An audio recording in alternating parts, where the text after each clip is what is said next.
Aujourd'hui, je vous amène au bord du Tarn. Alors, Avocane, c'est l'histoire du cabot du pêcheur d'un jour. Que celui ou celle qui n'a jamais pêché, en rivière ou à la mer, en prenne de la graine.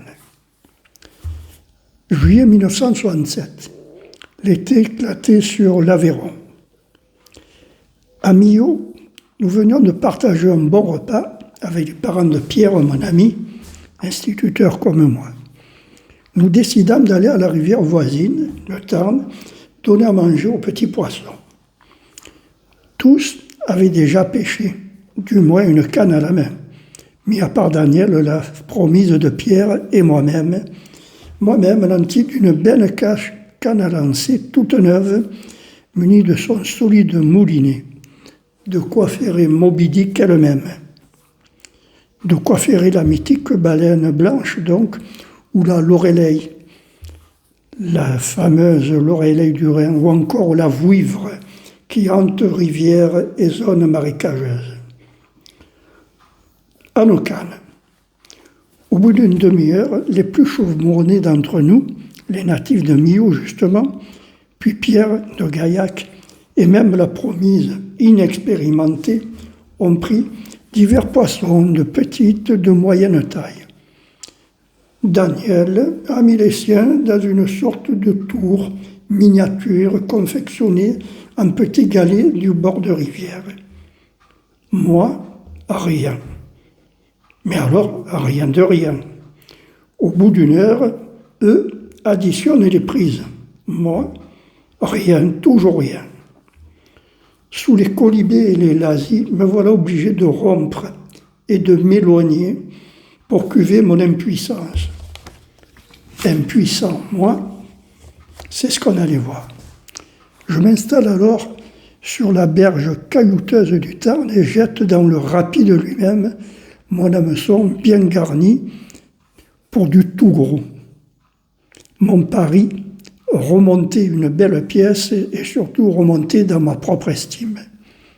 Ça y est, j'en ai un, il résiste, moi aussi. Ma canne se tend. Je mouline comme un fou, je ramène un magnifique galet perforé de partout, telle une mimolette vieille. Oh, déception. Je décroche ma prise, je relance le plomb. 3 fois de suite, je m'enthousiasme sur « Eh zut, encore de beaux galets perforés, encore de beaux galets perforés par leur séjour tumultueux. » Dernier jet du plomb, peu confiant à mes chances et mes talents.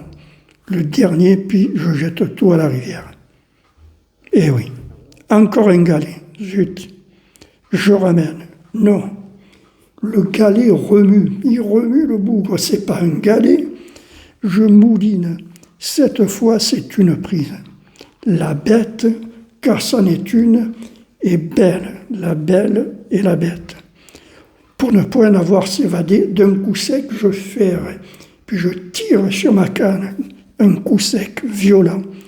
Le cabot, ou cabot, scaboté ou cabot, mais ou chevaine, ou encore vandoise selon comment on le nomme, car c'en est un, décolle de l'eau tel un canadair, me passe par-dessus la tête et atterrit sur la sienne de tête et sur la grève, où je l'assomme prestement, je l'estourbis proprement pour qu'il ne se sauve pas, avec l'un des gros galets, pêché précédemment, justement, ironie du sort. Je suis effaré par la taille du monstre. En fait, une fois pesé, il affichera plus de 2 kilos.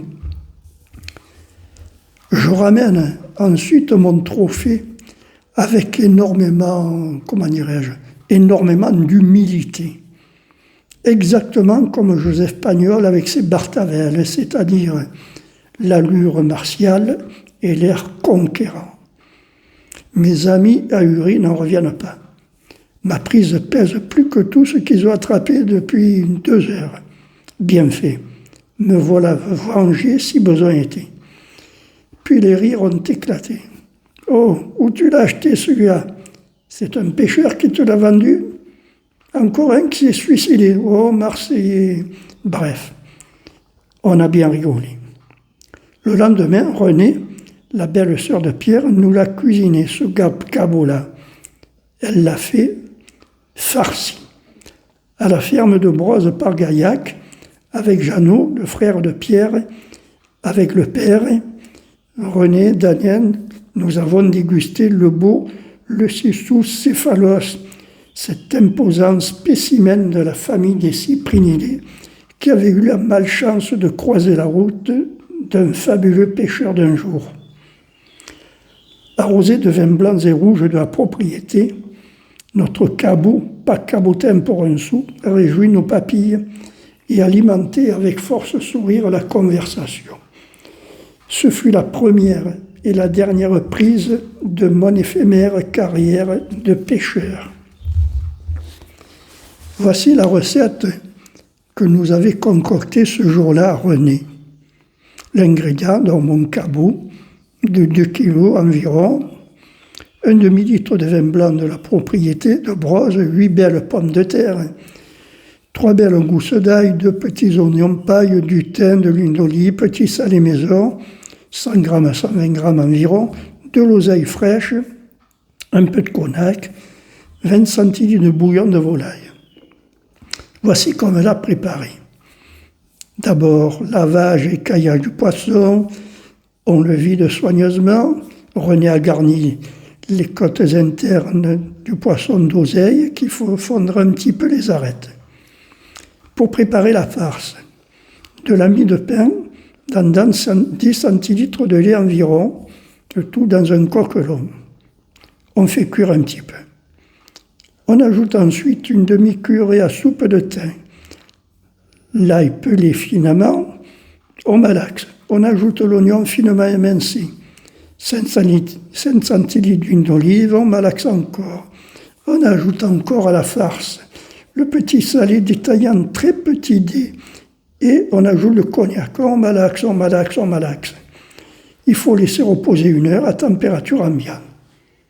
Pour la cuisson, René, dans un plat à l'entofour, a placé le poisson, une fois garni de la farce et recousu, le four préchauffé pendant un quart d'heure.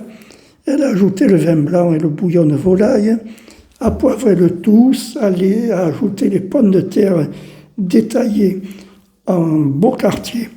Au bout de 15 minutes, elle a retourné le poisson délicatement et l'a nappé du mélange vin et bouillon.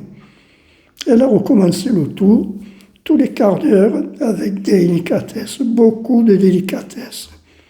La cuisson terminée, au bout d'1 heure environ, elle a laissé reposer le tout dans le four chaud.